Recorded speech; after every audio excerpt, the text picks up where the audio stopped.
শান্তি চুক্তির ২৮ বছরেও শান্তি ফেরেনি পার্বত্য অঞ্চলে, বরং নতুন নতুন দলের আবির্ভাবে বেড়েছে দ্বন্দ্ব সংঘাত।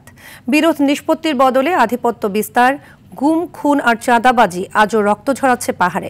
তবে শান্তি চুক্তির পর উন্নয়নের ছোঁয়া লেগেছে পাহাড়ি যোগাযোগ ব্যবস্থা ও আর্থসামাজিক জীবনযাত্রায়।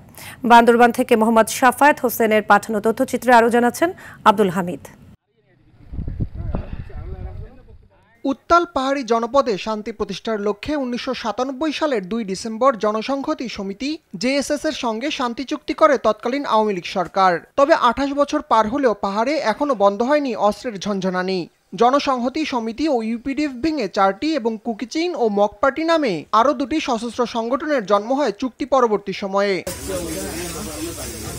চুক্তিটি পূর্ণাঙ্গভাবে বাস্তবায়ন হলে নতুন নতুন সংগঠন সৃষ্টি হতো না বলে মত পাহাড়ি এই নেতার। পার্বত্য চুক্তি যদি ধারা পূর্ণাঙ্গভাবে বাস্তবায়ন হতো, তাহলে এই বর্তমানে যে একটি অস্থিরতা চলছে পার্বত্যাঞ্চলে, এখানে অনেকগুলো সশস্ত্র গোষ্ঠী, নতুন নতুন গোষ্ঠীগুলো চলে আসছে, হয়তোবা এই সংগঠনগুলো এরকম গজিয়ে উঠত না। আধিপত্যের লড়াই ও চাঁদাবাজির কারণেই মূলত পাহাড়ের এই হানাহানি। পার্বত্য নাগরিক কমিটির নেতারা বলছেন, সব পক্ষের সদিচ্ছার অভাবে ভূমি বিরোধ সহ বেড়েছে সাম্প্রদায়িক দাঙ্গা। টেকসই শান্তি চাইলে রাজনৈতিক সদিচ্ছার সাথে সাথে ভূমি বিরোধের নিষ্পত্তি করতে হবে, চুক্তির অসম ধারাগুলো বাতিল করতে হবে এবং অস্ত্রের জনজনানি বন্ধে রাষ্ট্রের কার্যকর পদক্ষেপ গ্রহণ করতে হবে।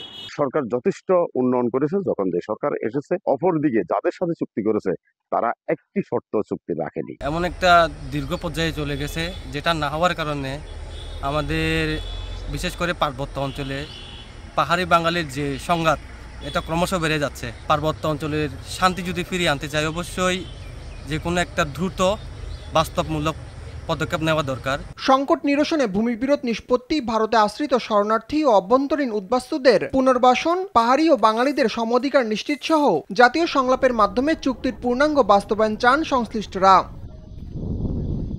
আব্দুল হামিদ, RTV।